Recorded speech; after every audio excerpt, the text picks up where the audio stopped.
Brought to you by Agilus Diagnostics. Health test की बात आती है तो मैं भरोसा करता हूं India largest diagnostics company Agilus diagnostics. खुद को टेस्ट करते रहो। महायुतीमध्ये सीट शेअरिंगच्या चर्चा या पूर्णत्वापर्यंत पोहोचायला वेळ का लागतोय?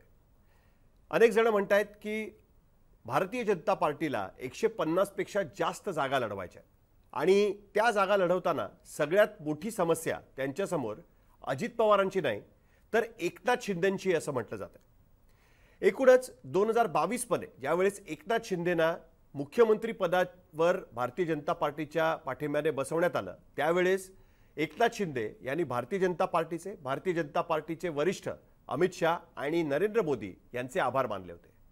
त्यावेळेस देवेंद्र फडणवीस यांना उपमुख्यमंत्री बनवताना महाराष्ट्र मंत्रिमंडळातली सगळी महत्त्वाची खाती, मग अर्थ खातं असेल, गृह खातं असेल, ऊर्जा खातं असेल, पाटबंधारे असेल, गृहनिर्माण असेल, ही सगळी खाती ही देवेंद्र फडणवीस यांच्याकडे होती। असं म्हटलं जात होतं की देवेंद्र फडणवीस हे स्वतःच सरकार चालवणार आहे।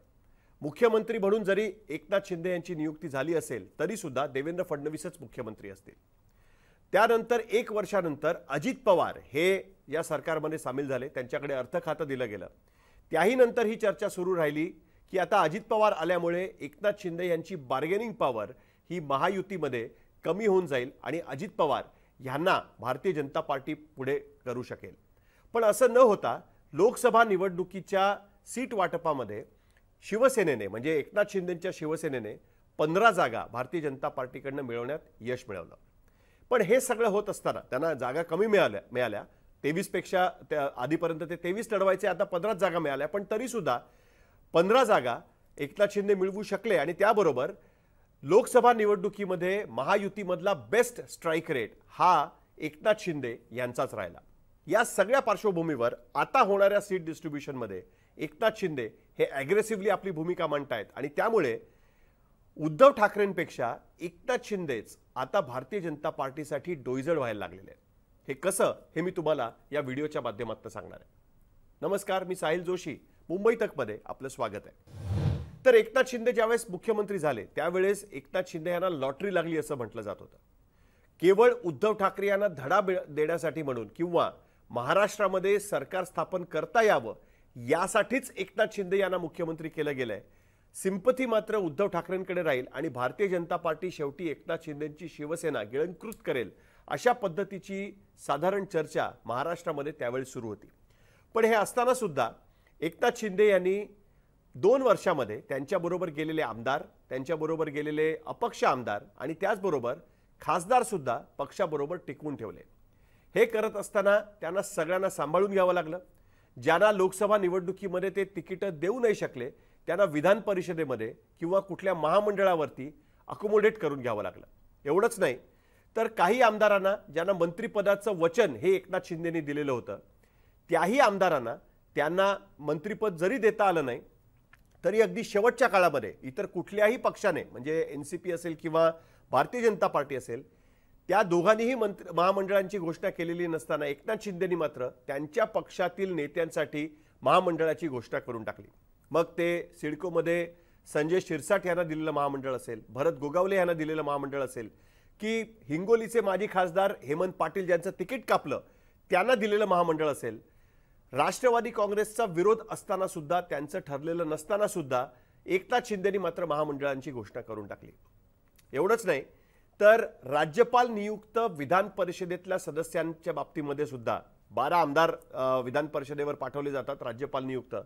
त्याही वेळेस भारतीय जनता पार्टी 6, एकनाथ शिंदे 3 आणि राष्ट्रवादी काँग्रेस पक्ष 3 असा फॉर्म्युला ठरल्यानंतर सुद्धा एकनाथ शिंदे मात्र त्या बाबतीमध्ये पाऊल पुढे टाकायला तयार नाहीयेत, कारण त्यांच्या पक्षामध्ये त्या 3 जागांवरती अनेकांचा डोळा आहे आणि आत्ताच्या परिस्थितीमध्ये एकाला दिलं दुसऱ्याला नाही दिलं असं करून एकनाथ शिंदेंना विधानसभा निवडणुकीच्या तोंडावरती कोणाची नाराजी ओढवून घ्यायची नाहीये, म्हणून एकनाथ शिंदे या बाबतीमध्ये पाऊलच पुढे टाकायला तयार नाहीये। अमित शाह मुंबईत आलेले असताना या संदर्भामध्ये राष्ट्रवादीच्या नेत्यांनी अमित शहांशी चर्चा केली आणि त्यांना विनंती केली की तुम्ही एकनाथ शिंदेंना सांगा की ही गोष्ट लवकरात लवकर करून घ्यावी। ऑगस्ट महिन्यापासून या बाबतीमध्ये चर्चा त्यांच्याबरोबर सुरू आहे, पण तसं होत असताना सुद्धा एकनाथ शिंदेंनी मात्र काही या बाबतीमध्ये चर्चा केली नाही। सुरुवातीच्या काळामध्ये तुम्हाला आठवत असेल की अनेक व्हिडिओ येत होते की कधी गिरीश महाजन, कधी देवेंद्र फडणवीस एकनाथ शिंदे यांना कानातून सांगतायत की तू असं असं बोला. पण गेल्या वर्षभरामध्ये एकनाथ शिंदे यांनी ही भूमिका पाळण्याचा प्रयत्न केला आणि सगळ्यात महत्त्वाची गोष्ट ठरली ती लोकसभा निवडणुकीमध्ये त्यांचा स्ट्राईक रेट हा भारतीय जनता पार्टीपेक्षा सुद्धा उत्तम राहिला. भाजपला 28 जागा लढवून 9 जागा मिळवता आल्या, तर एकनाथ शिंदेना 15 जागा मिळवून 7 जागा मिळवता आल्या. आणि उद्धव ठाकरेंसमोर त्यांनी ज्या 13 जागा लढवल्या होत्या त्यापैकी जास्त जागा म्हणजे 7 जागा या एकनाथ शिंदे जिंकू शकले. उद्धव ठाकरेंच्या शिवसेनेला मात्र एकनाथ शिंदेंच्या विरोधात लढवून 6 जागा जिंकता आलेल्या आहेत. त्यामुळे ज्या वेळेस आता सीट शेअरिंगसाठी चर्चा सुरू झाली आहे, तर यावेळेस मात्र एकनाथ शिंदे यांनी स्वतःचा वेगळा सर्वे करायला सुरुवात केली आहे. त्यांच्याबरोबर शिवसेनेसाठी सर्वे करणारे टीम त्यांच्याबरोबर जाते. त्या सर्वेनुसार एकनाथ शिंदेंचं अप्रुव्हल रेटिंग कसं वाढलंय हे सुद्धा भारतीय जनता पार्टीच्या नेत्यांना सांगते. आणि त्याचबरोबर या ठिकाणी आमचाच उमेदवार कसा असला पाहिजे ही गोष्ट सुद्धा स्पष्टपणे भारतीय जनता पार्टीच्या नेत्यांसमोर मांडायला त्यांनी सुरुवात केली. सो शिवसेनेच्या 56 जागा ज्या Shiv Sena as a whole party 19 मध्ये जिंकलेल्या होत्या त्या सगळ्या जागांवरती त्यांनी क्लेम केलाच आहे. त्याचबरोबर 10 अपक्ष आमदार की ज्यांनी एकनाथ शिंदेंना पाठिंबा दिलाय त्यांच्या अशा 66 जागांचा बेसिक क्लेम एकनाथ शिंदेंनी स्पष्ट केलाच आहे. पण त्याच्या पलीकडे अजून कमीत कमी 30 जागा या एकनाथ शिंदेंनी या सर्वेच्या माध्यमातून भारतीय जनता पार्टीसमोर ठेवल्या आहेत. महायुतीला पुन्हा एकदा सत्तेत यायचं असेल तर कमीत कमी 70 ते 80 जागा विधानसभेमध्ये जिंकाव्या लागतील आणि त्यासाठी भाजपला कमीत कमी 150 ते 160 जागा लढवाव्या लागतील असं सूत्र भारतीय जनता पार्टीने या चर्चांमध्ये ठेवलंय.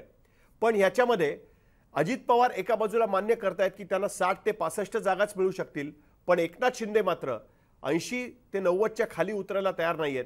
त्यांचं म्हणणं असं आहे की ज्या ठिकाणी त्यांचा उमेदवार असतो त्या ठिकाणी भारतीय जनता पार्टीची मतं त्यांना ट्रान्सफर होतात आणि त्या बळावरती त्यांचा उमेदवार जिंकण्याची शक्यता ही जास्त वाढते. उद्धव ठाकरेंच्या उमेदवाराच्या समोर जर एकनाथ शिंदेंचा उमेदवार असेल तर साम दाम दंडभेद याच्याबरोबरच भारतीय जनता पार्टीची ट्रान्सफर झालेली मतं ह्याचाही फायदा त्यांना होतो आणि त्यामुळे त्यांचा स्ट्राईक रेट हा जास्त चांगला असेल आणि म्हणून आम्हाला जास्त सीट द्याव्यात अशा पद्धतीची थेट मागणी त्यांनी भारतीय जनता पार्टीसमोर ठेवली आहे. मग त्या कोकणातल्या 6 जागा असतील रत्नागिरी सिंधुदुर्गमधल्या ज्या ओरिजिनल शिवसेनेने पूर्ण जिंकल्या होत्या त्या 6 जागांवरती एकनाथ शिंदेंनी क्लेम ठेवलाय आणि त्यासाठीच नारायण राणेंना एकनाथ शिंदेंकडे जाऊन विनंती करावी लागते. निलेश राणेंना तुम्ही पक्षामध्ये घ्या आणि त्यांना तुम्ही उमेदवारी देता आली तर बघा किंवा भाजपबरोबर ॲडजस्टमेंट करा.